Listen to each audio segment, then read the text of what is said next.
Dans ce tutoriel, nous allons voir l'installation de machines virtuelles sous Windows. Les machines virtuelles sont en quelque sorte une machine dans un système d'exploitation, c'est-à-dire qu'on va installer un autre ordinateur dans notre ordinateur. Et l'objectif, bien sûr, est de pouvoir démarrer cette machine, de pouvoir modifier le système, installer des logiciels, etc., sans toucher à notre propre système. Donc ça pourrait avoir beaucoup d'avantages pour certains, et c'est pour cela que c'est intéressant d'avoir des machines. Donc là nous allons voir l'installation d'une machine Windows 7, mais on pourrait très bien le faire avec un Debian, un Ubuntu, etc. sur du Linux, peu importe. À partir du moment où nous avons les CD d'installation, nous pouvons créer des machines virtuelles. Donc pour ceci, pardon, nous allons télécharger Oracle VirtualBox. Vous le trouverez sur internet, c'est un logiciel qui est gratuit. Et donc, il suffit simplement de le télécharger, de l'installer.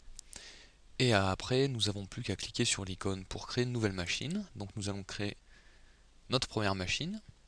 Alors ici, j'en ai déjà, moi, deux. Je vais en créer une nouvelle. Donc on va voir la procédure pour créer une nouvelle machine. Donc vous devriez avoir cette interface, mais sans les deux machines. Euh, premier, premier petit point. Par défaut, les machines sont installées dans ces programmes files, Oracle ou VirtualBox, quelque chose comme ça. Moi, je préfère les changer de place puisque j'ai souvent l'habitude de sortir mes données personnelles du système pour que si jamais le système se mettait à planter, le vrai système, hein, je parle, je pourrais récupérer mes données sur une autre partition. Donc moi, je les ai mis sur notre partition. Donc pour cela, il suffit d'aller dans configuration. Non, là ça va être pour cette machine là. Je vais fermer ça. Paramètres. Et dans les paramètres, en fait, ici, le dossier par défaut des machines, vous voyez, c'est K machine. Donc c'est dans un autre disque qui se trouve sur mon disque dur. Ici, K et un dossier machine. Donc vous pouvez les mettre où vous voulez. Je vous conseille de créer un dossier machine virtuelle et de mettre ces machines là-dedans. Voilà pour ce qui est de l'enregistrement des machines. Donc nous allons commencer tout de suite. Nous allons faire créer. Une fenêtre donc va apparaître, nous disant bienvenue, nous expliquant un petit peu les procédures à faire. Donc on va faire suivant. Donc là il va falloir lui donner un nom, donc on va l'appeler Windows 7. Essayez de donner un nom différent pour chaque machine, sinon vous risquez d'avoir quelques problèmes. Donc là, Windows Vista, on n'a pas 7, donc on va laisser...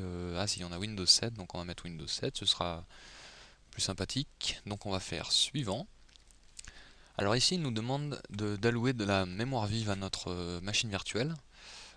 Après, ça dépend de la mémoire que vous avez dans votre ordinateur. Il vous met le maximum. Vous voyez que la zone rouge, ça va être la machine ne peut plus aller au-delà. Il risque d'y avoir des problèmes. Donc généralement, c'est la moitié de la mémoire que vous avez. Donc si vous ouvrez plusieurs machines, je vous conseille de mettre une mémoire vive un petit peu moins importante. Bon, ça ira un peu moins vite, mais voilà, on va essayer avec 512. Vous verrez que ça va quand même assez vite. C'est important cette étape puisque si jamais vous avez plusieurs machines et que vous voulez démarrer deux ou trois machines en même temps, elles vont toutes prendre la mémoire que vous leur avez attribuée à la base. Donc si jamais j'avais mis 1024, ben, si j'allume deux machines, ça fera 2048 et là mon PC pourrait commencer à ramer et ne pas très bien le supporter. Donc pour l'instant je vais mettre 512. De toute façon cette étape on peut la modifier par la suite hein, dans la configuration de la machine en elle-même. Donc voilà. Alors je vais faire suivant. Donc là ici il me demande ce que je veux faire, si je veux créer un nouveau disque dur virtuel. Donc moi je veux créer un nouveau disque dur virtuel et ce sera le disque d'amorçage. Je pourrais très bien, si jamais j'avais déjà créé une machine, dire je vais créer une nouvelle machine avec ce disque dur existant, hein, avec un autre disque que j'aurais pu créer auparavant. Donc je vais créer un nouveau disque dur. Alors ici il nous le demande dans quel format on veut l'enregistrer. Ça peut être important puisque Oracle VirtualBox utilise la virtualisation, mais ils ne sont pas les seuls, il existe aussi VMware et sûrement d'autres. Enfin les deux plus connus sont VMware et VirtualBox. VMware lui est payant, dispose d'autres options. Et alors c'est ici justement qu'on va retrouver les options VDI. C'est uniquement une machine VirtualBox qui pourra être prise en compte. Si on fait du VMDK par exemple, on pourra importer cette machine dans VMware, qui lui supporte le VMDK et non le VDI. Donc si jamais je voulais créer une machine qui puisse s'installer sur un autre logiciel comme VMware, je vais faire un VMDK plutôt. Alors ça c'est à voir après dans les configurations des logiciels, savoir ce que supportent les logiciels. Donc VDI uniquement si je veux la machine sur VirtualBox, et si jamais je veux l'exploiter sur un autre logiciel tel que VMware, je vais prendre en VMDK, donc je le fais en VMDK. Après ça n'influe en aucun cas sur la stabilité du système, hein, c'est vraiment... voilà. Donc il y a d'autres options, vous pourrez vous renseigner sur internet au niveau des fichiers et des formats de disques. Donc on y va, on va faire suivant. Donc là, on peut allouer de l'espace dynamiquement ou de taille fixe, ou distribuer dans plusieurs fichiers de moins de 2 Go. Après, c'est à savoir des préférences de chacun. Dynamiquement, au fur et à mesure, si jamais vous créez un disque de 20 Go mais que vous avez que 7 Go dedans, le disque réel, la partition qui sera prise dans votre système à vous, la place sera de 7 Go, et au fur et à mesure vous rajouterez des données à l'intérieur, elle grandira, donc c'est dynamiquement alloué. Si je faisais taille fixe, je crée un disque dur de 20 Go, dans mon ordinateur elle prendra tout de suite 20 Go.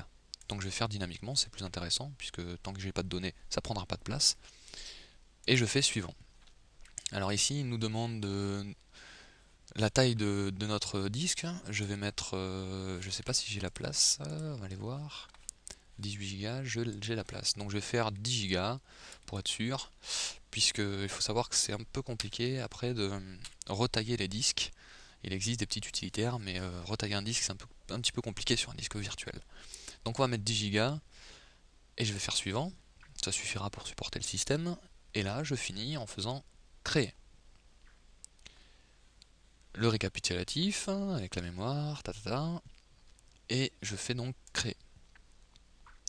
Il m'a donc créé la machine Windows 7. Bien évidemment, si je fais démarrer, je n'ai encore rien installé et encore rien stipulé au niveau de l'image que je vais installer là-dessus, donc ça n'aura aucun effet. Je vais donc aller dans configuration. Nous voyons ici les propriétés avancées, la description, le système, donc 512, ordre d'amorçage, on peut modifier cet ordre en montant, descendant, on peut même amorcer par le réseau, activer certaines fonctionnalités avancées, au niveau de l'affichage, le stockage, et c'est ici, c'est dans l'onglet stockage qu'on va aller chercher notre image de Windows 7. Donc on voit ici qu'il m'a créé le disque dur de 10 Go, et vous voyez la taille réelle est de 1,31 MB pour le moment. Nous voyons notre contrôleur IDE, qui est un CD-DVD, et c'est à cet endroit-là qu'il va falloir mettre le fichier d'installation de notre système. Donc pour cela, je vais aller chercher mon fichier d'installation, qui est une image ISO. Hop, donc je vais choisir le CD-DVD virtuel, je vais aller dans ordinateur, je crois qu'il est là, Microsoft Windows 7 SP1, je fais ouvrir. Cette image, vous pouvez la télécharger sur le site officiel ou sûrement sur d'autres sites communautaires. Et donc, on voit bien ici qu'il a pris le CD que je lui ai dit. Après, au niveau du son, du réseau, etc., on verra peut-être plus tard.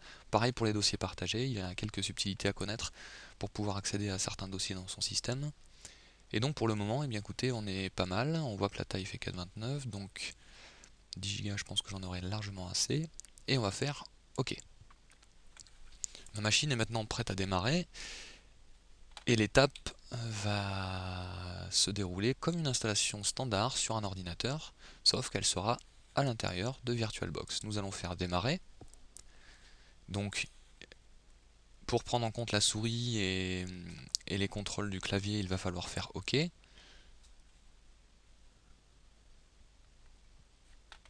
Encore OK, il nous avertit. Donc, je clique à l'intérieur pour pouvoir accéder à VirtualBox, puisque là, je peux rien faire sinon. Donc, je clique, et là, il me dit qu'il va capturer en me donnant les raccourcis clavier pour sortir de cette fenêtre. Et là, donc, je vais installer un Windows System SP1 32 bits. Je vais valider par Entrée.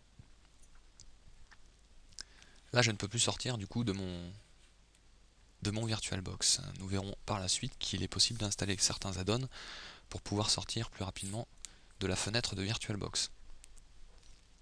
Nous allons donc laisser charger les fichiers nécessaires à l'installation du système.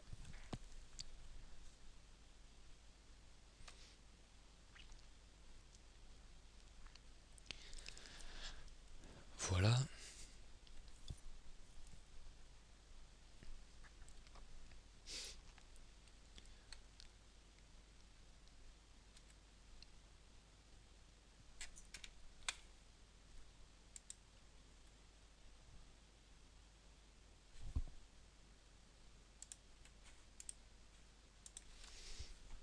Donc nous voyons bien qu'après cela, il démarre. Et donc là, nous allons passer à l'étape d'installation sur la partition que nous avons créée, donc le disque dur que nous avons créé, disque dur virtuel. De toute manière, nous ne pouvons pas installer un autre système dans notre système principal qui est sur notre ordinateur. Il va par défaut nous proposer le disque dur virtuel que nous avons créé. Donc aucune crainte, on ne pourra pas installer sur notre vrai système.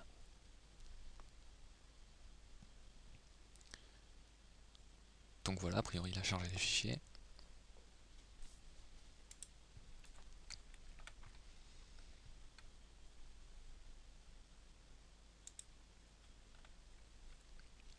Voilà, donc là nous passons aux étapes d'installation classique de Windows. On va faire suivant, on va faire installer maintenant. Donc là vous voyez pour l'instant, on en est juste à l'installation.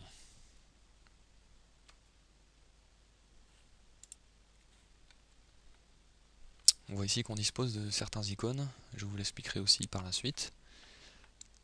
Donc là on va choisir notre version, donc je vais prendre la version Ultimate. De toute façon moi pour le tutoriel j'installerai Windows, mais comme je n'ai pas de licence pour activer une deuxième licence, je ferai juste en mode évaluation. Donc je vais prendre Ultimate, je vais faire suivant, je vais accepter les termes du contrat, suivant.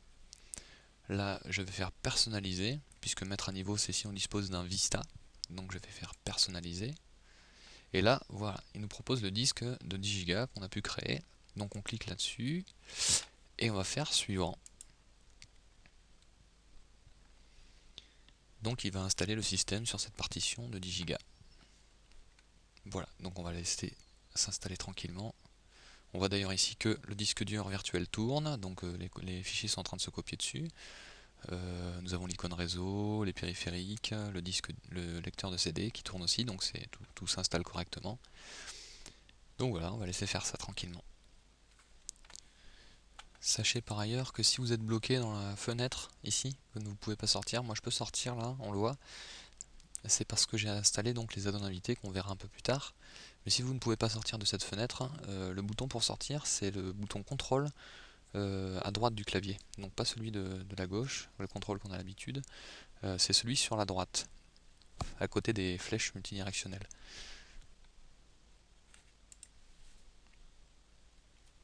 Et donc pour revenir dans la fenêtre, il faudra cliquer dans la fenêtre et valider la capture pour avoir accès à la souris et au clavier.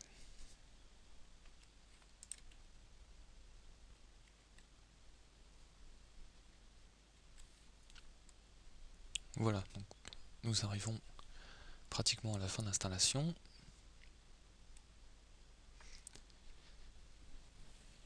Il devrait normalement me proposer de redémarrer, voilà, donc je vais faire redémarrer maintenant.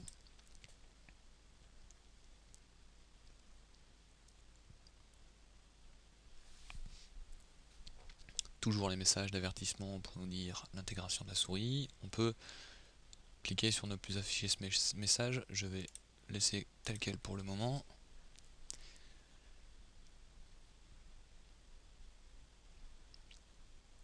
Donc à la suite de ça, nous allons logiquement pouvoir continuer l'installation, ce qui va concerner le fuseau horaire, le nom de la session, etc.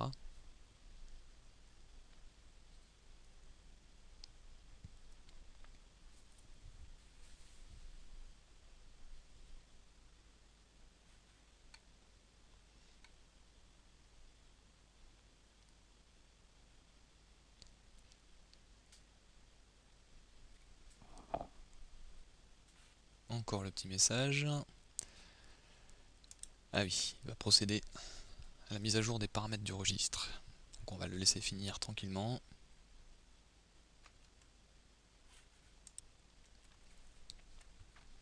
Voilà, il a terminé.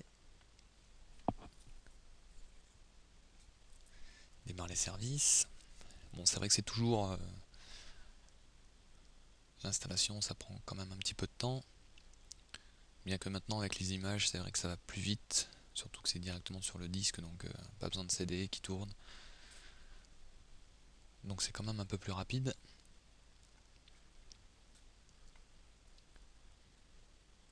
On laisse finir de travailler.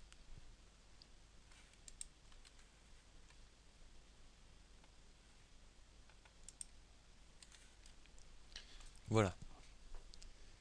Donc pour vous, l'installation a dû durer un tout petit peu plus longtemps. Mais la magie du montage, j'ai coupé la partie inutile. Donc on ne touche pas, puisqu'on ne veut pas démarrer sur le DVD-ROM, donc on laisse faire. On fait OK.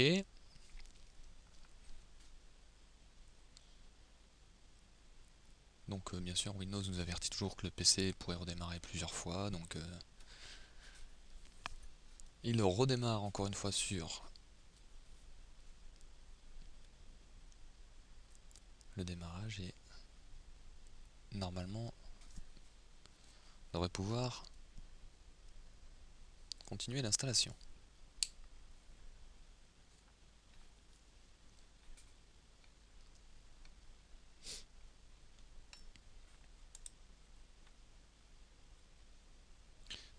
D'ailleurs dans un prochain tutoriel, on verra sûrement une manière de faire plusieurs machines, par exemple de Windows 7, pour éviter justement d'installer à chaque fois.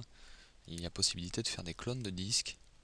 Ça peut être intéressant quand on veut travailler avec plusieurs machines Windows, par exemple, pour faire du réseau. Et c'est vrai qu'on n'aurait pas l'installation à faire à chaque fois. Donc il va encore mettre à jour et installer pour la première utilisation.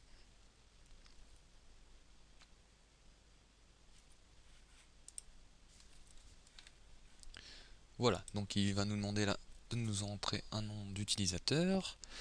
On va mettre Max PC. On va faire suivant.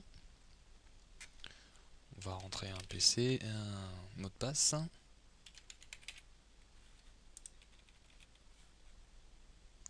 On va faire suivant. Donc là, la clé de produit, on n'est pas, donc il faudra l'activer plus tard. Donc je vais faire ignorer, puisque c'est une version là d'évaluation. Donc on va faire utiliser les paramètres recommandés. On fait suivant. Ce sera donc un réseau domestique. Appliquer les paramètres. Pour se connecter au réseau, puisque VirtualBox intègre une carte réseau virtuelle aussi, qui va faire le lien entre ma connexion réseau et la carte virtuelle. Va nous permettre d'avoir internet même sur la machine virtuelle.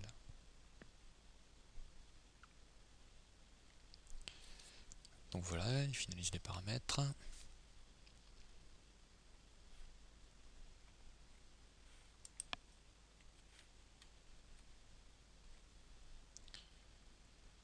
L'écran de bienvenue. Et normalement nous allons pouvoir nous loguer avec notre mot de passe et arriver sur le bureau.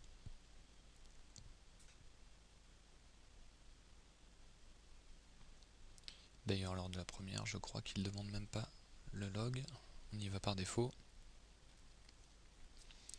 Alors on voit là que l'écran étant petit, on va pouvoir le mettre en plein écran plus tard. Même si on agrandit là, on voit que il prend pas en compte. On a beau agrandir ici.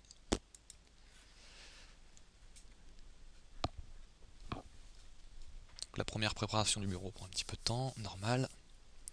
C'est son premier démarrage, donc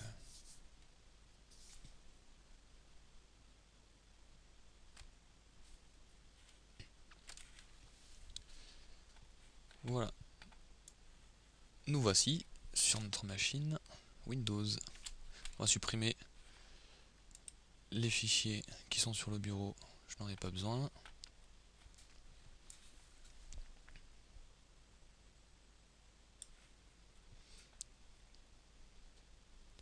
Donc on voit là que on est en mode fenestré et on peut pas tellement agrandir, même si on fait ça, on peut pas agrandir.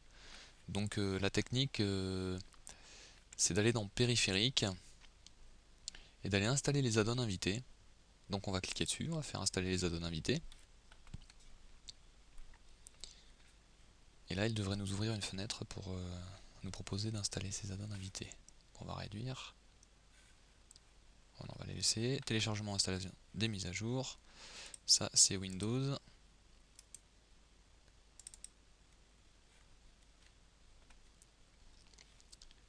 Donc on va arrêter le téléchargement puisque sinon ça va prendre un peu les connexions. Je vais fermer. Donc voilà, donc il nous affiche une fenêtre pour l'installation des add-ons invités. Donc on va faire exécuter.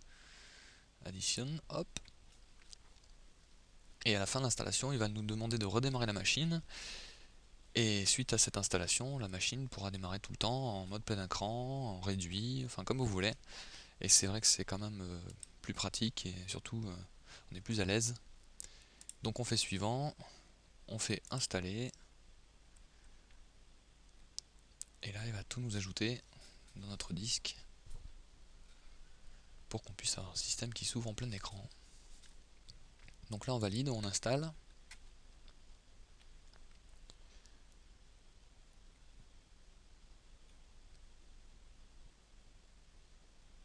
Je vais encore réduire la fenêtre, on voit bien.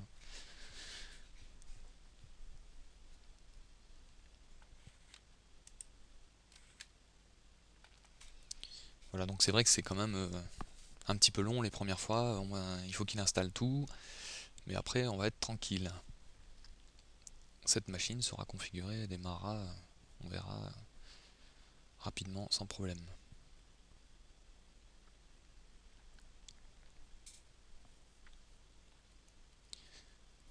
Toujours comme ça, les premières configurations sont toujours plus longues, quoi, surtout lors de l'installation d'un système entier.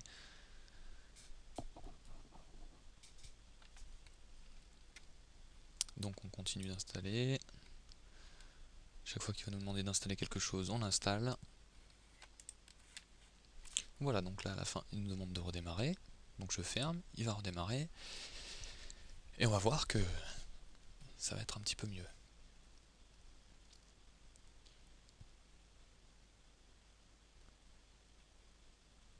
Voilà. Ferme la session.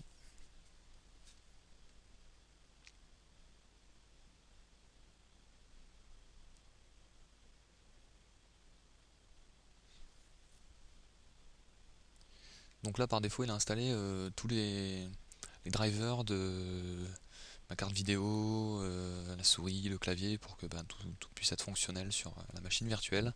Et c'est vrai que c'est très pratique, hein, puisque voilà, comme ça on va pouvoir tout utiliser. Mais également tout ce qui est clé USB, etc. On va pouvoir faire tout un tas de choses. Hop, voilà, on va redémarrer pour la dernière fois.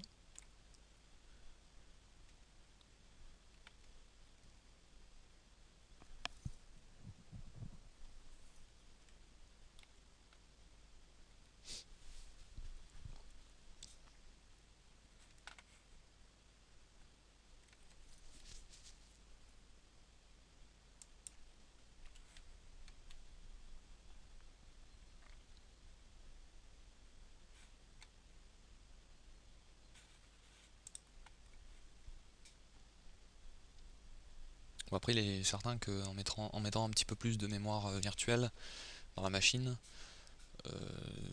tout se déroulera peut-être un tout petit peu plus vite. Bien que là, comme c'est le premier démarrage et qu'il a dû tout installer, c'est vrai que c'est un petit peu plus long, même beaucoup plus long.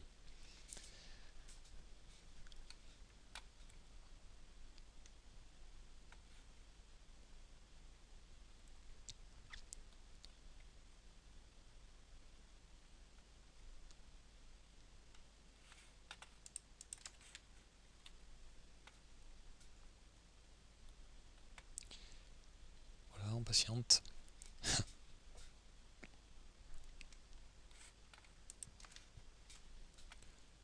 Donc, on y va, on tape notre mot de passe, on valide.